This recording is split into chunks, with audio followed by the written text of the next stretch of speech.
Ladies and gentlemen, may I have your attention, please? The show starts in 10, 9, 8, 7, 6, 5, 4, 3, 2, 1, go.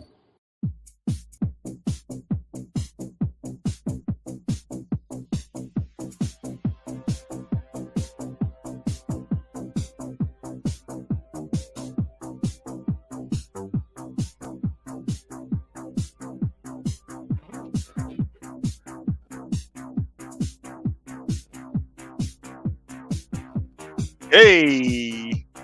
Hi. Hello. Hello. Welcome to the show. Welcome to the Omega and the Alpha of spring football. The loudest mouth there is. The not Oh so my gosh. loud mouth. The Stugotz of spring football. The Pat McAfee of spring football. The one, the only, Dirty. And right there is my partner in crime, who is very solemn and a beautiful, beautiful man. Oh, thank you. The Even one with all my, and the only. the A Train Arlington Lane. Hey, folks, Ah. listen. This show What? is only based to YouTube. So if you ain't got YouTube, you need to go get YouTube now. I don't know why. It's very easy to get. It is. But hey. I'm sharing it to all the pages so they all Hey, know. but listen, sir.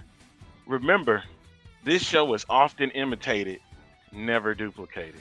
And Arlington, we do have something special to announce. Our show is officially partnered with YouTube. We are a YouTube partner. Apparently, we did something right in this world. I don't know what we did, Arlington, but we did something right. But now you can only exclusively find us on YouTube. Because that's what they told us we had to do from now on. Okay. Is that I'm not cool what with was that. said? Was that not what you signed? 'Cause that's what I signed. That's what we signed, man. We officially live on YouTube, man. Yep, finally. And All right, and Arlington. that's how we're going to do it. Hey, we got a couple of guests that's joining us for this UFL Super Draft See, I don't know special. if I'm a fan of either one of these two guests because one, he can grow a much better beard than I can, and then Looking like two, what? the other guy's a Cowboys fan. I don't know how I feel about that. But they provide good insight when it comes to this stuff, and I'm That they grateful do. to I do all of love them. both of them very much. Exactly. On the And show they're with both us, very attractive young men. you have some issues with some young men attractiveness, do you? Listen, I'm just in a loving mood today. I'm gonna look, Arlington. We got a new logo. I Pro see that. Football Alliance. You're gonna have to send me that so that way we can get that You out already there. have it. You just got mad because I didn't put football on there. Ooh. Oh, I guess. All right. Joining us on the program is let's bring him on right now. Pat. Who do we bring on first? Look at that beard. Analyze and educate. Look at We're gonna that bring him- beard. We're gonna bring them That both is- on, man. Look at his beard. That is one of the most fullest beard. See, I'm 47 years old and I can't grow a that beard beard, that baby. stellar. That is beautiful, Patrick Ruffino. Just beautiful. Thank you. All right. Also on this program with us, I'm gonna put him in white for just a second, is from the Gridiron Podcast in lovely Las Vegas. But guess what? He was saying he had some issues getting on because they were saying, well, we're without power, man. But he's able to come on today, the one and only Jersey the King. Jersey, good evening. Did you mute him? No, I didn't mute him. He muted himself. He muted himself. Well, unmute Yeah. yourself, sir. He's trying to figure it out right now. Listen, that's what happens in Vegas. They don't get a lot of snow. So I think the snow is messing with his brain. I think it's frozen his brain cells. What's up, First sir? of all, How you congratulations, guys. I'm very proud of Appreciate you it. guys. man. Exclusively on YouTube, partnered with YouTube. Uh, Fuel is taking off, and if you are not familiar with what Fuel is, they'll explain. Oh, Oh, yeah, sweet. no Cheap question. plug already. I love it. Yeah, that's why it's in the Hey, right you hand got corner, to. man. Yeah, There. right. Look We at bring it in. this. Here we go. Let's get into it. What a day. What a day. Matt, what's what a going day. on, man? Not much, man. I was just in your neck of the woods yesterday, by the way.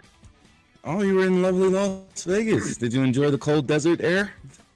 Yeah, I accidentally found my way on the UNLV campus. I didn't realize it was right off the strip.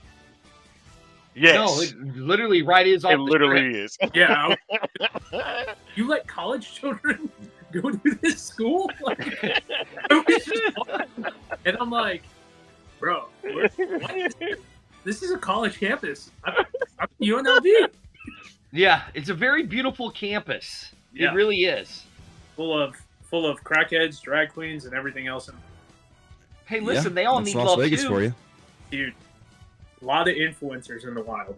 It was pretty. That is true. That is true. Definitely. All right, fellas, thank you guys for joining us here on the X Fan Show. We decided we weren't just going to change the name anymore because YouTube yelled at us, so they said we couldn't change the name, so we had to keep the X Fan Show. But whatever. The draft happened today. That is. A lot of Yes. surprising things. And first, let's start it. If I'm not mistaken, there was only three quarterbacks or two quarterbacks? Three that were drafted today. Yep. Most notably, no Jordan Ta'amu, no AJ McCarron. Were the two big missing notable people in there. So what does that say about this new league? That those two guys did not even get picked up. Well, Who there's two. wants to go first? There's two things on my forefront. I think AJ just had a nice little paycheck. I think he made about $600,000 recently with the Bengals. I think something that he needs to really think about, and it didn't get talked about as much last year, is that he spent all of 22 not really being in the NFL cycle. I know he had a couple workouts and whatnot. So the draw to the XFL to get back into the NFL and ultimately put the greatest show on the, I don't want to say greatest show, the third most greatest show of the XFL was the allure for him. Now he just pretty much went through 12 months of football. He's a restricted free or unrestricted free agent that's free to sign with NFL teams come March 15th. With Gronkowski coming back, them only keeping two quarterbacks, it kind of, in my opinion, is up to him. But you also got to keep an eye on the guy here is Jake Browning. He started off on the practice squad for the Bengals, so he's also a free agent. He played pretty well. Does he kind of take the money and run and go somewhere else and kind of compete in a place like maybe Pittsburgh or something like that, where he could have an opportunity to battle Mason Rudolph or Kenny Pickett? And in that case, then you want to bring a guy like McCarron back to be the true backup to a 2-year, $4 million deal with the Bengals, and then kind of secure him there. The other guy on the flip side is Jordan Ta'amu, who is an actual true free agent. So maybe that guy's kind of doing some soul searching, waiting on NFL teams. You know, something that's very telling about Ta'amu is they had plenty of injuries with the Minnesota Vikings, and he was not called. Did not qualify.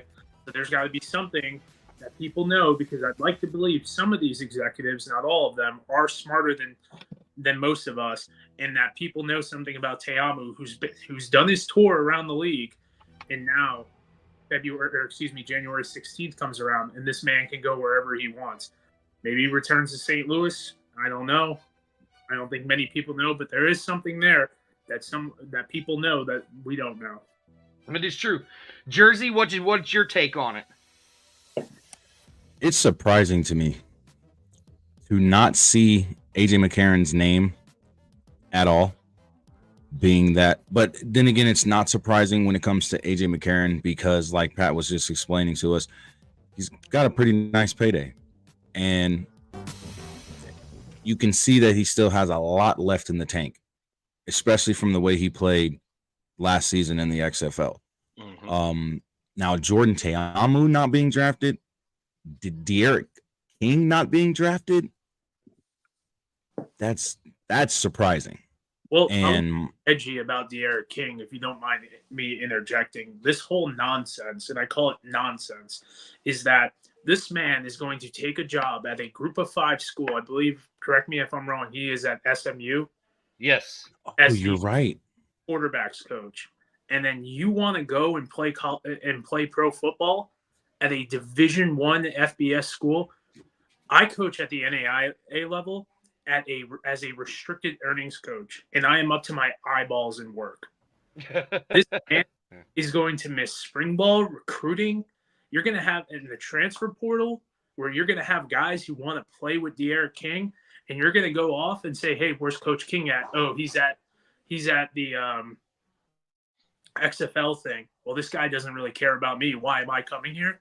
You're telling me that those coaches didn't have that conversation before they offered him a full-time college-paying job, and I know for a fact that he's probably making at a minimum $120,000, and now he wants to go smoke and joke on the Instagram.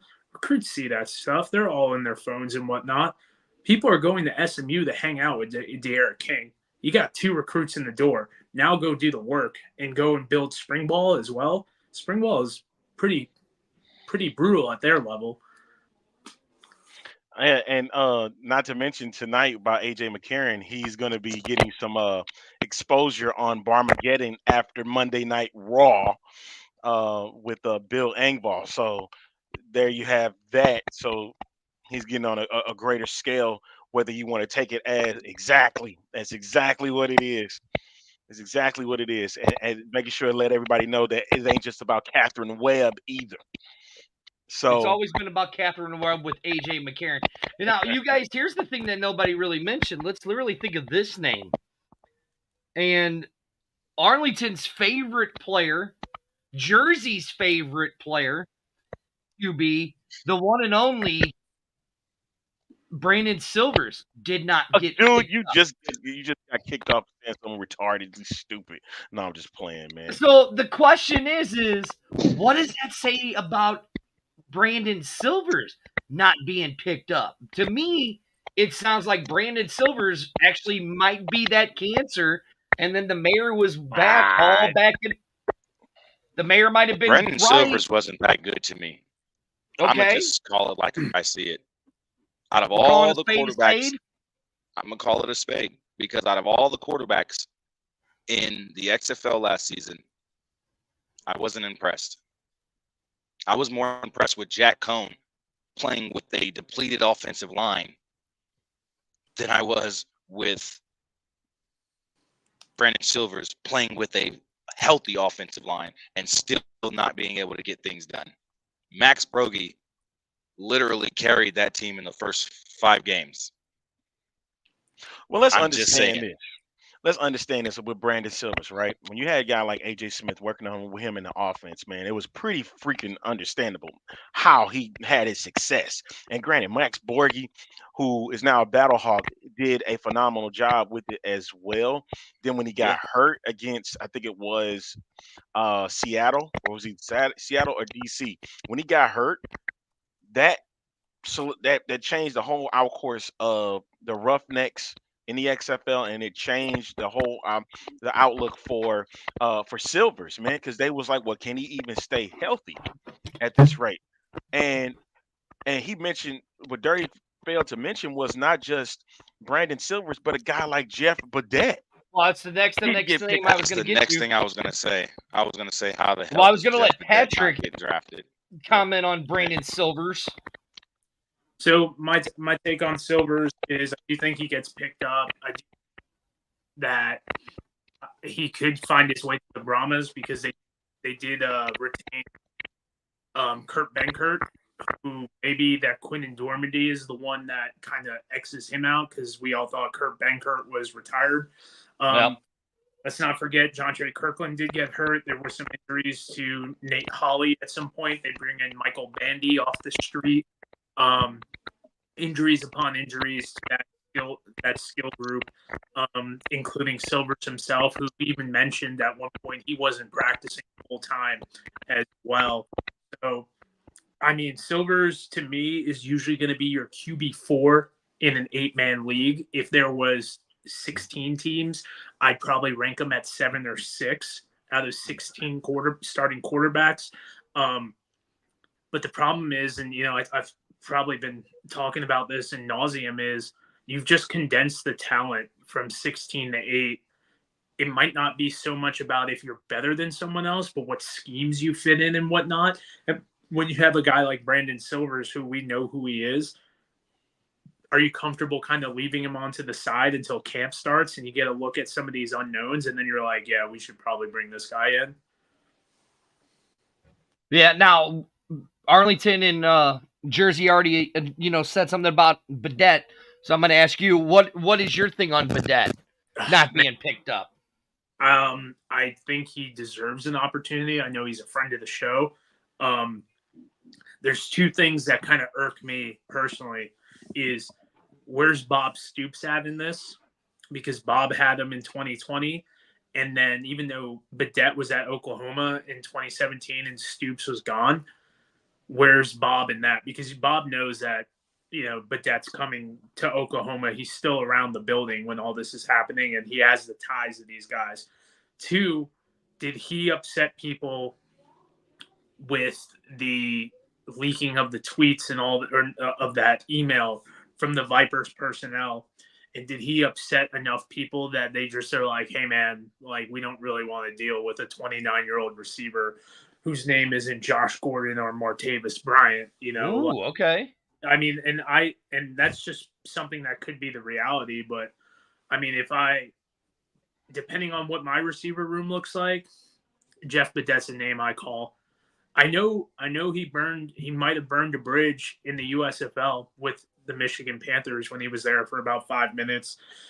He got injured and wasn't really feeling himself. He's been vocal about that and then chose to, I don't know if it was opt out or I know he left Birmingham. It wasn't really for him. So, that's one team that probably isn't totally invested. But when you start looking at some of these rosters, where does he go? Like, what's the spot for him? I think Arlington's the only one personally. Yeah, Jersey, I'll let you finish up on yours because I know how Arlington feels on Jeff Badette. I personally think that teams are missing out because if you go back to last season in the XFL, Jeff Badette was one of the top receivers. If you look at his route running, if you look at how he is a possession type of receiver, how do you not pick him up? And Pat, to your point of him possibly burning a bridge by leaking, that information on that email, how the hell is Mark Thompson on a team then? Because Mark Thompson was just blabbing away. You know what I mean? I don't disagree. But who's better at their who's better at their position?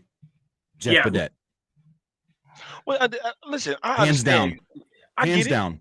Let's look at the last 2 seasons of the USFL and let's look at Mark Thompson's numbers compared to Jeff Badette's numbers.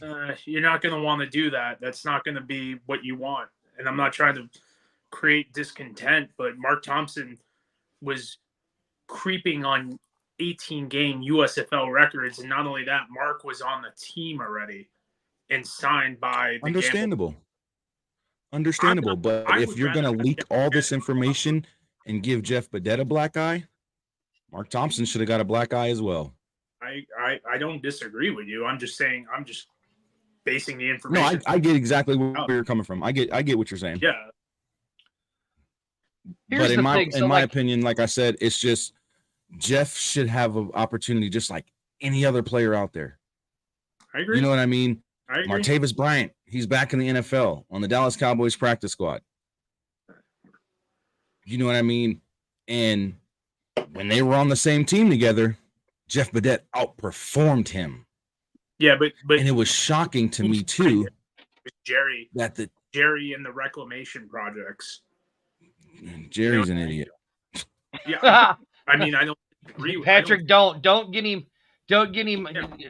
Jersey's still upset over Saturday's game. I mean, I'm not. I want everyone to know I'm not. I'm more upset with the fact that Mike McCarthy is a horrible game manager. Here he comes. Mike McCarthy is a horrible play caller. That's for the Bottom Line show, Jersey. We'll save it. We'll save it. Yeah. I'm just saying. So here, in my opinion, that's what it is. Right. So I'm looking at the rosters right now, right? And I'm just gonna break down the wide receiver groups for each one. So here's the Arlington Renegades. You have Burnett, Green, Hall, Peyton, Vander Ersk, Vaughn, and Willingham. For Birmingham, you have Bolden Jr., Kane, Jennings, Rogers, Victor, and Williams. The defenders, you have Ferguson, Hamilton, Harmon, Scott, Smith, and Williams. The Roughnecks, you have Butler, Chisholm, Grayson, Hall, Henney, Williams, and Redding. For the Showboats, you have Adams, Anderson, Davis, two Davises, Dylan and Ryan McDaniels, Overton, and Vince Paul's kid. Then for the Panthers, you have Coleman, Gary, Mag, Ross, Sims, and Snell and Wright. We already know the Battlehawks, so I'm not going to talk about that one. Then you have Holly, Santana, Come on, Smith, man. Turner. I mean, listen, we know he ain't going to fit on the... It's significant. Hold on. Okay. How wouldn't he fit on the Battlehawks? You got Jeff Badette and Ja'Cour Pearson? Are you serious? I'm not. Listen, as much as I love Jeff Badette, right?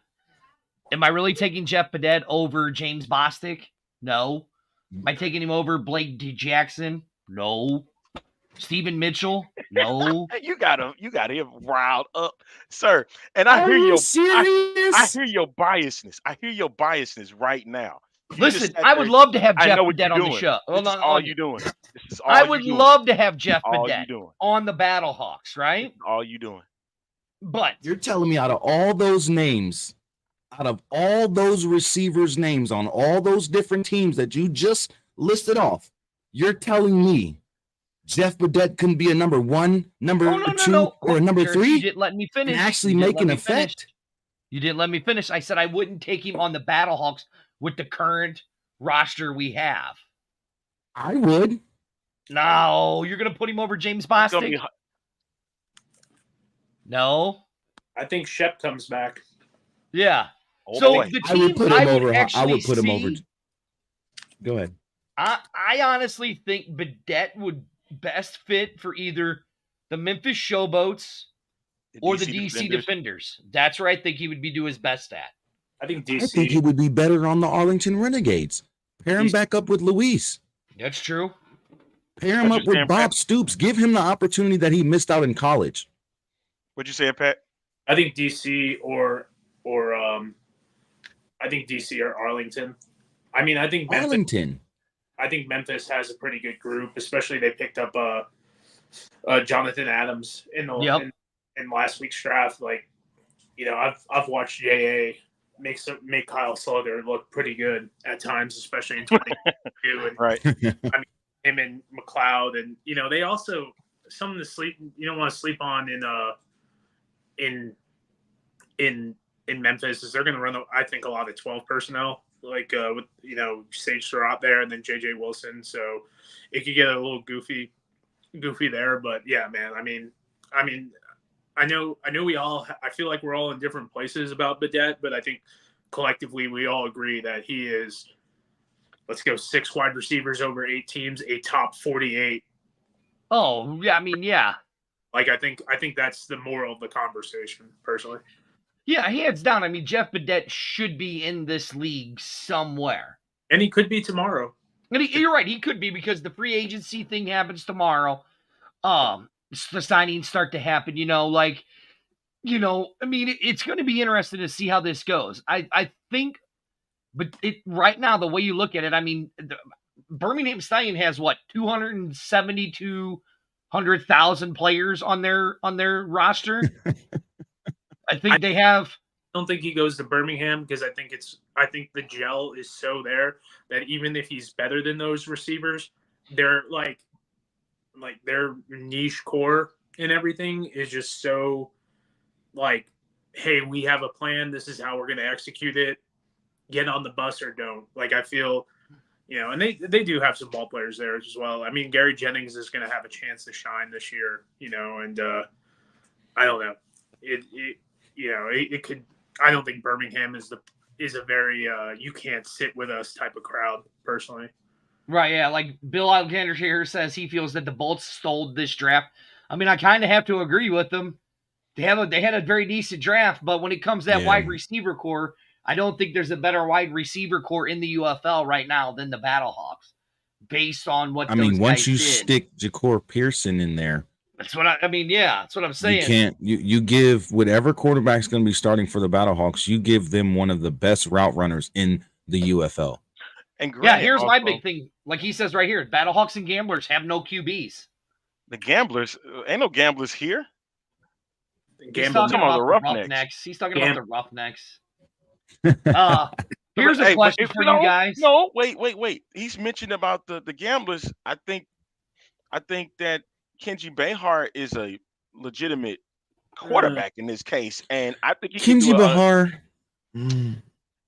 See, a lot of people not gonna give him credit because the Gamblers wasn't that great. He's a good quarterback.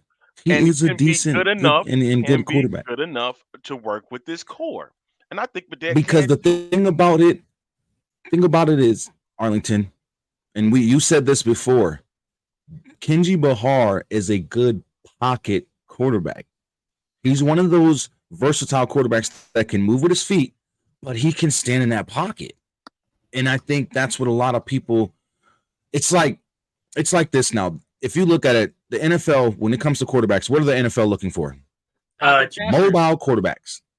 Mobile quarterbacks, right? Nope. You're starting to see it. The trend's starting to fall back towards the pocket passers. Every pocket passer in the NFL almost every pocket passer in the NFL can do what? Scramble and make things happen with their feet. That's funny because me and Arlington had this argument about we're not going to do this tonight. What makes a quarterback mobile and what doesn't make a quarterback mobile. So, right here, Arlington, people are going at you. No, Behar is not a legit QB. A-Train, I'm sorry. That offense is centered around Thompson. As soon as the defense stops Thompson, Behar's play is That's not so. When you think of Kenji Behar, the best pro comp you can think of is that 2016 season of Alex Smith, not 2017 when he got Tyreek Hill. He's able to move. He's more athletic than you think. He'll be able to scramble and break run. The best quarterback they had last year was Terry Wilson. No one knows what's up with him. I've asked a couple people on the Gamblers, where's Terry? No one's really given me anything on that. When you see what their roster is now, that person who you just pulled the comment up is 150% correct. That offense will run through Mark Thompson. But what did they do in that first draft? They grabbed a lot of tight ends. They have 4 tight ends on that roster. So what are we going to see? We're going to see 13 personnel. We're going to see Clint Sig, Lindenwood's own, running a lot of routes to the flat. Redding still can stretch that field. Now, if you do add a speedster, put them in on the outside and whatnot, I do think it opens it up, a good possession receiver like Jeff Cadet. But Behar, in my opinion, I do not think he is a top 8 quarterback in this league. But now he goes into his 3rd year with this team where they still have a lot of pieces from 2022, which he was on the roster. You could see a good stat line of plus or minus 1,800 yards, 12 touchdowns, 6 interceptions. And if that was his stat line, if he plays all 10 games, it would not surprise me. Now, I don't Let me ask you this, Pat. Not to cut you off. Let me ask you this about Kenji and the lineup with the Roughnecks. If you give Kenji Behar a deep threat a deep threat receiver, as well as a 3rd down outlet, for as far as the tight end, you give him a good number 2 receiver that can be good in the slot, be good on those outside routes towards out of bounds and things like that. Would that boost Kenji Behar's play, in your opinion? I don't think he's got the arm strength to make the outside throws. I think he can attack the seams, especially with some of these defense where they just install base cover 2s and whatnot, and they leave that field extremely open. I do think his offensive line plays a lot better, but you got to throw a guy like Isaiah Henney in the slot and have him cut between that soft pocket, between the safety and the linebacker. But you can also throw a tight end in there, like Ryan Izzo or Clint could easily fulfill that void as well, and they'll be able to take the hit. Well, it's funny that you guys say that because as you two were discussing, I'm looking at all of the rosters, and this was the one before all the new stuff was put out by the new league after today's draft. Now, Jersey, you talk about a deep threat. I was getting ready to mention it, and then Patrick mentioned it.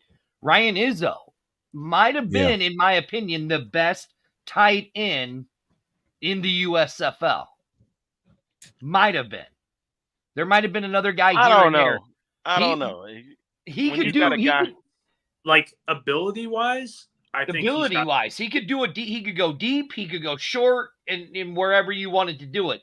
So, I mean, the question is guess what? We really don't know how these guys are going to play because they only have 8 weeks, basically 8 weeks to gel together. Right. Like here where it says the one that's the most interesting and has possibly the most dangerous passing receiving core in all of spring football, that the Battlehawks didn't draft a quarterback in any one of these drafts, in any one of them, and don't have a kicker. Well, the kicker thing doesn't irk me so much because it don't irk me. Yeah, because it's nothing. Because Donnie Hagman is still out there. It's not like they lost Donnie Hagman, and then there are a lot of good.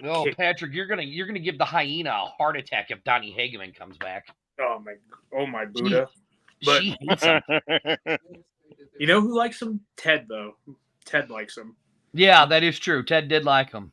But I mean, even if you don't go the Donnie route, like there's so many other kickers like that have been condensed out, and there's so many kickers off like NFL purgatory that could easily step in, and we see these kickers get signed and released, especially in the USFL last year. They had like 4 kicker changes.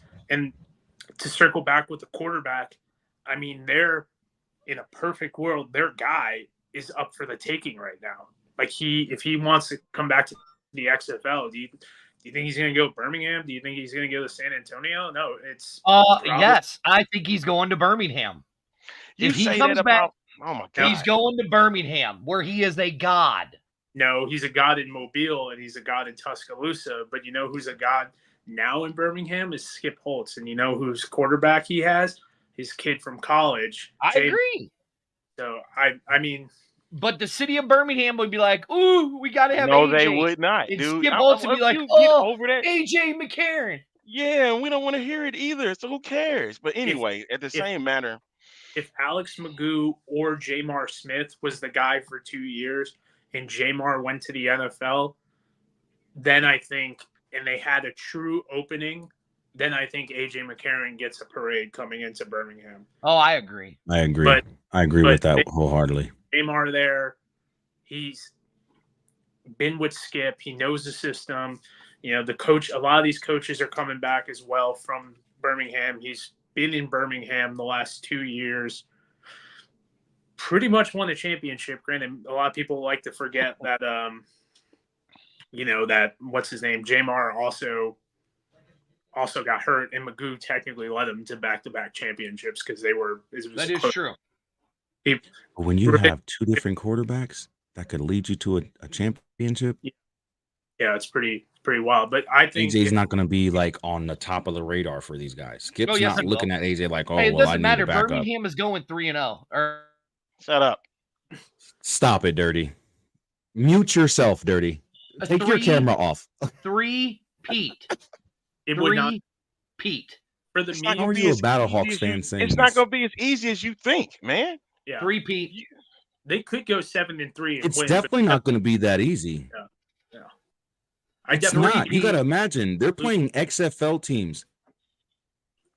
What as well as USFL teams. It's hold on. The talent. No, hold on. The talent that the XFL had last season, in my opinion, when it came to actually watching these games, the talent we saw on the field in the XFL was a little bit better than what we saw in the USFL. Now, are you ready? I'm glad Patrick is on this show because Patrick is going to settle this debate once and for all that I always have with you, Jersey, that I always have with that guy over there, that I always have with Daddy Ed, that I always have with the hyena.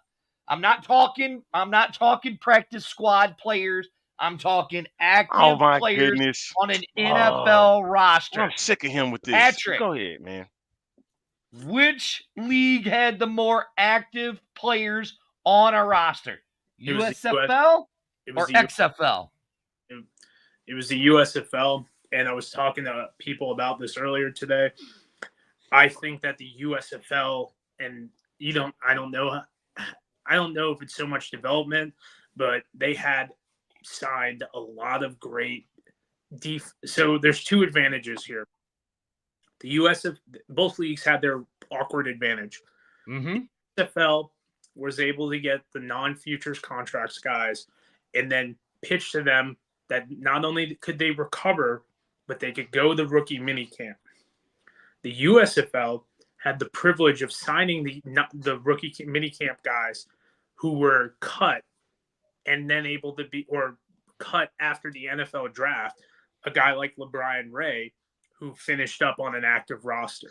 So they were able to get mini camp guys like Levi Bell, like LeBron Ray, put them and then bring them into football. They play 5-6 games and then they're back in the cycle. These are guys who just needed a little bit more film.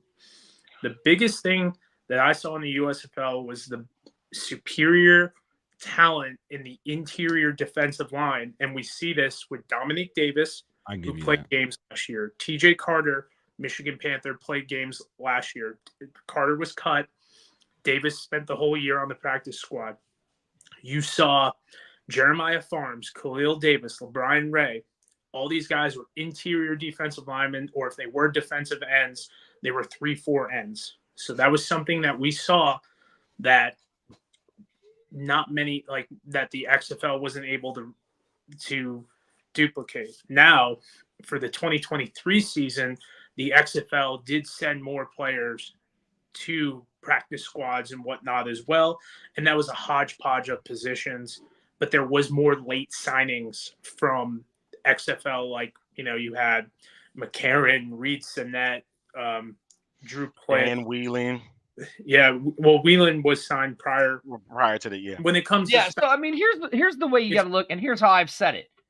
I know everybody. Listen, I am a diehard XFL fan, but I loved watching the UFL. It was hard watching it without fans in the stands. Yes, I get it. That was at times, very, very rough watching it. I think that the rules that were set up in the UFL or the USFL made it easier for these guys to translate over to the NFL game compared to the rules of the XFL, which, again, here we go. I'm going to get blasted again that I don't like the XFL rules when I absolutely love all of the XFL rules. The thing is, we got to look at it this way is, does it suck? We went from 16 teams in spring football down to 8. Yes. But now we're really going to get some quality good football. Because don't get me wrong, there were some bad teams in the UFL and there were in the USFL, and there were bad teams in the XFL. Now my only problem is we're down to 8 teams with all of these rosters, and we're only going to have 42 to 54 players active, and then you'll have 51 with the dress. It'd be 50 to the one quarterback will be the inactive 3. Oh, no. I love XFL, Jim. Like I said, we're often imitated, never duplicated. But here's my thing, though, because the other thing was failed to mention was about Chris Odom. I know Chris Odom was playing with the Gamblers. He was that close from making the Cleveland Browns if he didn't get hurt, because he was literally right there. Here we go. Look, in the mix. Listen. Boy got paid. The boys got paid. He got almost $500,000. Right, look, Here it is. Here's another idiot. Stop it. Dirty rules have nothing to do with players going into the NFL from the USFL. Idiot. Can I just lose my mind for the next 38 seconds real quick? Sure. If I have a stud linebacker who is going to be my linebacker 4, I need to see what he does on kickoff. I love, from a safety perspective, the XFL kickoff. It is great. It is safe. But you know who doesn't love the XFL kickoff? The NFL. So when I need a linebacker to run on kickoff and destroy another human being, I need to see what he can do in the NFL style kickoff. Is that safe? Absolutely not. But that is the reality we live in. And thus, I need to see that man run down the field and lay a hurt on another human being from 40 to 60 yards away. Now, if they change the NFL rule to the XFL kickoff and Sam Schwartzstein gets his wish, then yes, XFL kickoff, team XFL kickoff, less concussions, all that stuff. Mm-hmm. But today is not that day. So I understand. You don't think the XFL kickoff will be implemented into the NFL? Nobody knows. I mean, today, yes. As much as they've been talking about it, do you think it eventually will? Because since last year. Yeah, in the next 10 years, 100%. He said the next 10. Yeah. Yeesh. I get where you're coming from. I thought they weren't using the XFL kickoff. I don't know. They're using the USFL kickoff. We don't know yet. Which the USFL had more linebackers and more safeties actually playing games. Right. Yeah, no, because didn't Skip Holtz say that we're using... I could have swore in that video, Skip Holtz said we're using the XFL kickoff. He might have said the USFL kickoff and then the XFL extra point system. You about to confuse yourself. I already know it. You about to confuse yourself. And Beck was on K-Mox the other day, and he was talking about stuff, right? Yeah. I mean, I have no idea. I mean, it's getting to the point. I'm waiting on the tweet. Here's the thing we don't know, and this we can all four agree on. Does this league know anything it's doing anyways? Or are they just looking like they're flying by the seat of their pants? That you know what? As now we getting closer toward the season, I think it seems like that. But again, it's gonna go back to my original statement back when we were doing the old show. Was they're keeping their cards to their chest? Yeah, keeping everything close. They don't want nothing leaked out. See, I told you I was right, Arlington. See. Yeah, USFL. Bill is one to come out of hiding all of a sudden. JR right here says Holtz and Beck both said the USFL kickoff. Well, that's fine. I ain't got nothing wrong with that because if it's for the XFL is dead. Game, so sad.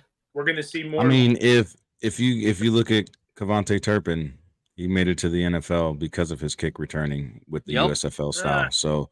I buck back on that. I think Kevontae Turpin was going to the NFL. He just needed to keep his nose clean for 2 years. The reason why he didn't get drafted was because of some stuff that happened at TCU. I think you're right. Go out and show that he was in shape and wasn't doing dumb stuff. I mean, the guy had NFL grades. He just did some dumb stuff. And just the off the field stuff. I get it. Yeah.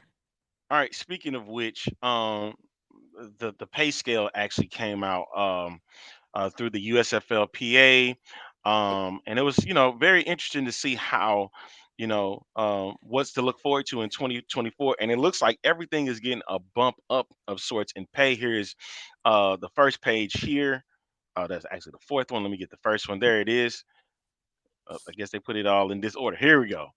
There we go. The contract term is from January 1st to August 24th. As you can see, it's going to be a bump in pay by $150, $5,500 a week when you're on the active team. If you're inactive, you get $2,500 a week. Camp salary $850, which is a bump up in pay. They had a housing stipend, so you get $400 a week for that. As you can see, the camp roster is at 75. Then you see the active roster 42. They got travel provided. You see the depth charts. There's a deadline for the establishment. They got the $500 travel reimbursement when you're released from camp. Here's the key thing here: accolade bonuses. If you get player of the week, you get $1,000. And think about that for 10 weeks. If you make the all UFL team, you get $2,500 a week. If you're a player of the year, $5,000. The big one is the MVP award, $7,500. So they're actually going to give away a MVP award compared to in the XFL, it was just offensive and defensive players of the year. So that's something key and cool with that. It looks like we're gonna have an MVP award, so that would be cool to have. I hope it's not structured like the NFL's MVP, where it's just mainly quarterbacks. I'm serious. That is the most irritating thing in the world to me, when you see other players at different positions not getting the credit that they deserve in the MVP talk. It's literally a quarterback's award. Let's not forget KaVontae Turpin was the USFL's first MVP, and he wasn't a quarterback. So that's the USFL. But you just sat here and said, man, you hoping they don't do the same thing what happens like in the UFL. They did because the leagues merge now. Well, what we're trying to get at is I'm going by what you saying. You hope they don't go through the same structure. If KaVontae Turpin was able to punt return, he was able to make catches, was able to run the ball and stuff, and his stats were beyond, you could get recognized. Yeah. And that's how they did it. And I can get that. And I'm just saying, I hope they don't revert. I hope they don't revert back to, you know what I mean? Because the leagues now merged and they're trying to combine two different sets of rules and two different sets of everything on how the leagues were ran. You know, now they're trying to put all that together. And of course, the NFL and the XFL had that agreement where they look at certain rules or certain gameplay styles and things of that nature, and the US or the NFL could ultimately utilize that in the league. I hope that the influence from the structure of the NFL doesn't start to fall down on to the UFL. I hope that the UFL stays the way that they are as a spring football league, not trying to compete or compare themselves to the NFL. You get what I'm saying? So rules-wise, awards-wise, the whole nine. I hope that the NFL stays the NFL, the crap that it is, and the UFL does what it's supposed to do and recognizes any player at any position to be an MVP, like they did with KaVontae Turpin. I just feel like it's just something inside of me is saying we may have, you know, some type of NFL structuring going on, and I hope that's not the case. Go ahead, Pat. The only thing I have to buck back on with that is I do kind of sometimes hate the, you know, QB or bust, but in a 10-game season, and even shift this back to the NFL, how many times do we look when they start doing their way too early MVP rankings and whatnot? How many times do they look at, like, is it going to be Cooper Kupp? Is it going to be Tyreek Hill? And with a 10-game season, it shortens the sample size to where you don't have the drop off. Like, I think for 15 weeks this NFL season, we all thought it was going to be Christian McCaffrey. And then what happens? Fatigue. And then Lamar has a couple of good games late. Like, he had and I think Lamar should win the MVP because he had the strongest season. Purdy has a bad game, obviously, or two. But he had the strongest season?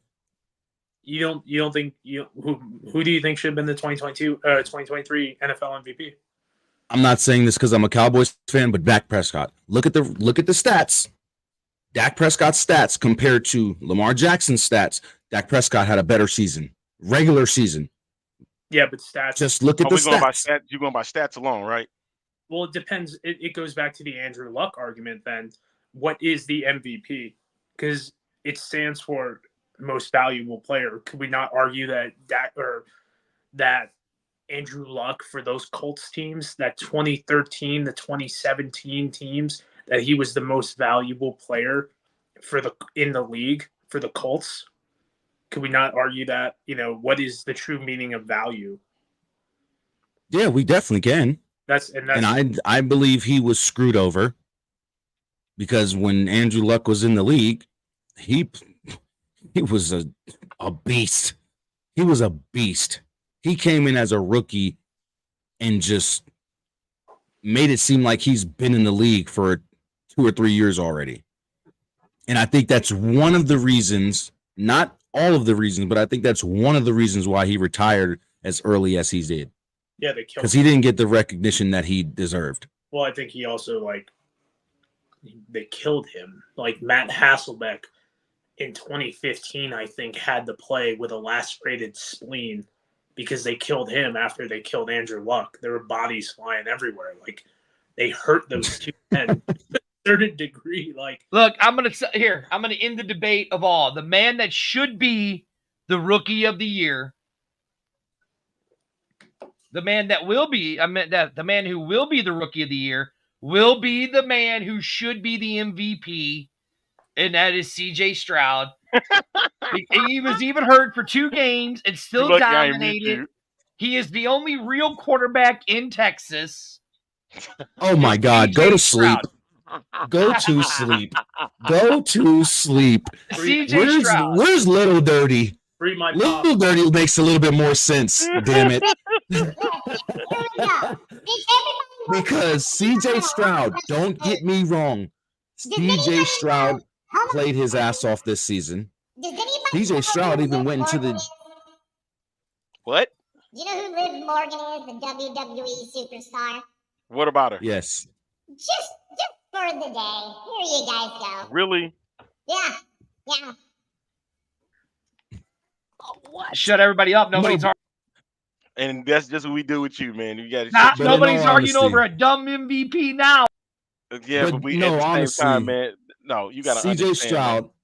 CJ Stroud played his ass off this year. Don't get me wrong. But I get it. There were some games. Man. There were some games that CJ didn't play that well. Stop. I get it about Dak. I get it. But stop. That's my thing, man. We getting off course. All right, let's go into it. Let's do this. Everybody loves to do preseason rankings of who the best teams are and all of this BS, right? With what we know on these rosters, right? See the best thing on the screen right there. You're right. It was pretty good. Liv Morgan's very, very nice. Here's the question. Going to kill you. Who is now the hyena actually loves Liv Morgan. So let's really get into this. Let's rank the teams. Arlington hates it when I say let's rank teams because he thinks it's the dumbest thing in the world. But I'm doing it Rankings are dumb. I'm sorry. Oh, shut your pie hole. We're ranking teams. Jersey, we're going to start with you, because I love you, pal. I love you, and I want you to feel good for yourself. As much as I hate to say this. Pot on you, Jersey. You like that? Yes, I do. I love you, bud. I do. I love you too, brother. No, but in all honesty, it pains me to say this, but Birmingham would be number 1. Mm-hmm. But Arlington is a close number 2. Close. Because I still feel that Luis Perez is one of the best quarterbacks in spring football. He is a legend. And when you put him up there with Bob Stoops, look what happened. He took a 4-6 team to the playoffs and won the XFL championship with a losing record. So when you put a lot of weapons around this guy with a coach like Bob Stoops, it's going to be hard to beat them. It really is. I don't care how many teams are in this league right now. I don't care what teams are in this league right now. Arlington is a scary team. Okay. Then I have to put St. Louis at 3. Mm-hmm.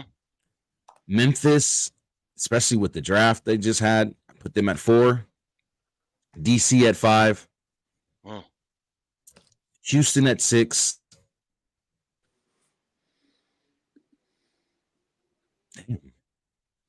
I don't even know how I would put these last 2 teams. Oh, you don't want to say it. You don't want to say it, do you, Jersey? Because you've gotten some fans from that team. You don't want to say it, do you, Jersey? Come on, Jersey. Come on, buddy. Come on, you gotta say it.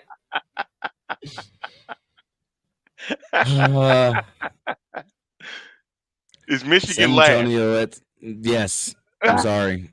Michigan's San Antonio. Right. San Antonio will be 7 because I think Jack Cohn's going to have a good season with a completed offensive line and some more weapons. I think Jack Cohn's going to have a pretty good season. Right. Look, and I think that San Antonio is going to do pretty good this year. All right, I'll go next. Let me get Rufino before San Antonio he goes. 7 and Michigan at 8. Go ahead, Pat. I go Birmingham, St. Louis. I think they have a better roster than Arlington, but I mean I could flip between Arlington and St. Louis at a 2 or 3. Memphis, San Antonio, DC. I do like Jalen McClendon a lot, but I mean, I just need a couple more reps in the receiving core. Is it the sexiest thing to me? Then I follow it between Houston and then Michigan. Wow. Okay. Now, I do think Michigan could be my biggest riser, and I do think St. Louis could be my biggest faller. Interesting. All right, I already know where Dirty's gonna put the Battlehawks. Where am I putting them? Go ahead. Where am I putting them? Number 8. No, actually, I wasn't going to put him at number 8. All right. I was going to put him at number off 7. the list because I think the best team in this new league is the Vegas Vipers, the Seattle Sea Dragons, then the Philadelphia Stars. No, seriously. No. Listen. You can't.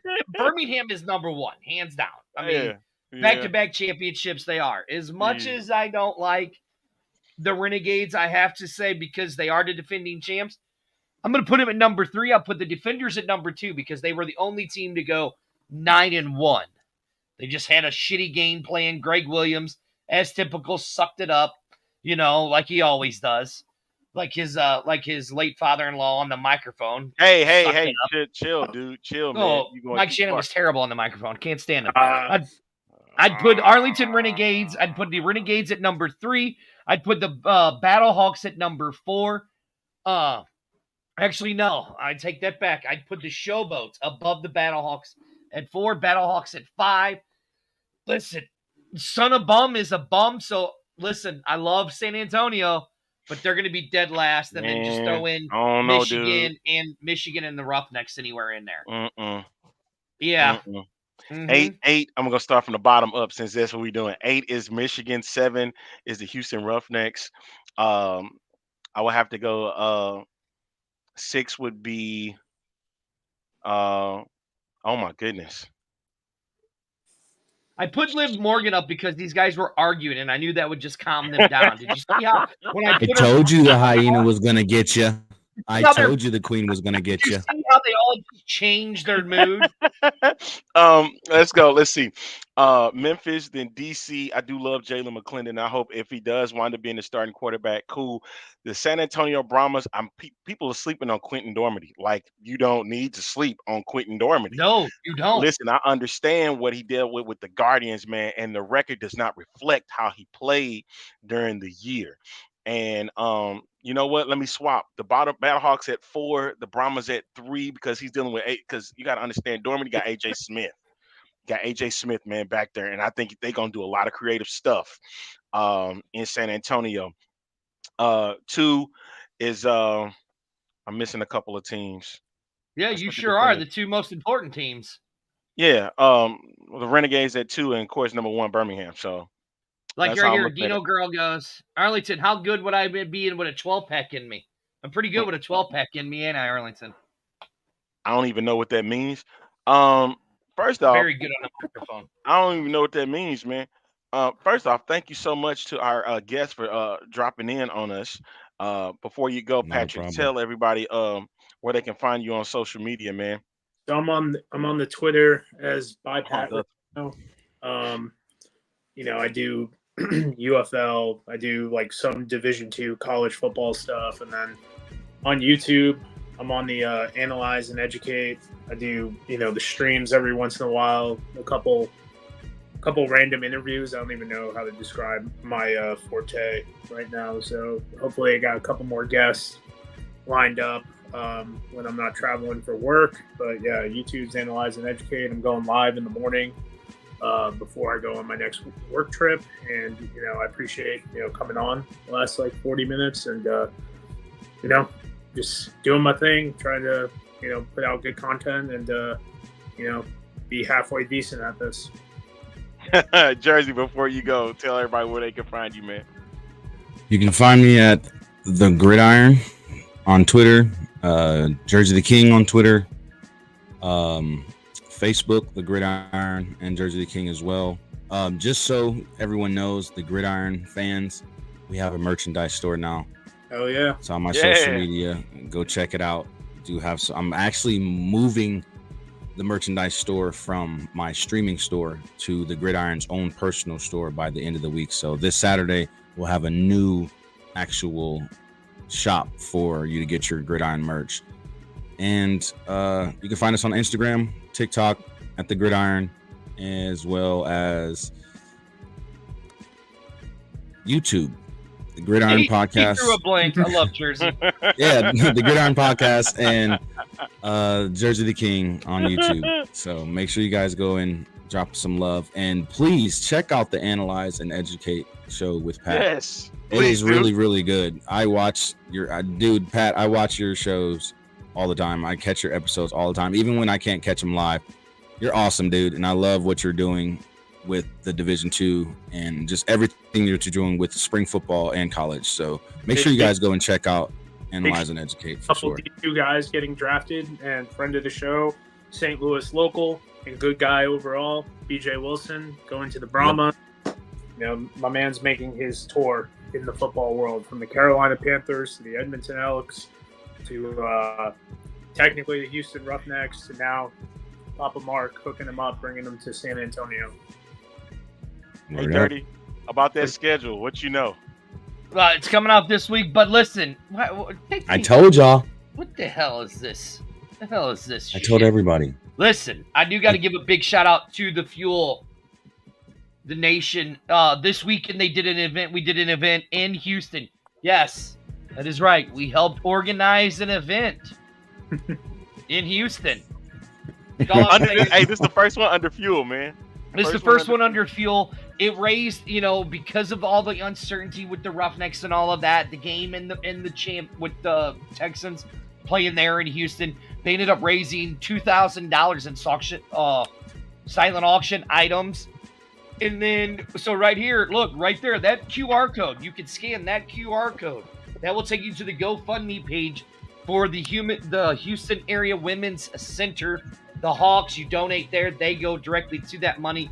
So as of today, the Fuel, Arlington, the Fuel, the Fans United Experience Legion, has raised almost $10,000 for local charities, and that is all done by the fans. The fans have done this. This show has always been about our fans. And other than that, yes, the Fuel is high octane. Yes, you're right. The big shout out, hats off to everyone that helped the Predator couple and Brahma Babe this weekend. Ended up having a conflicting schedule where we couldn't get down there, but they took it over. They did a hell of a good job. We're going to get them on next week. Other than that, Arlington, I got nothing else to say. All right. Thank y'all for tuning in to this edition of the X-Man Show. Nobody cares. We'll see y'all next time. Nobody cares. Have a good one, y'all. Be quiet, everybody.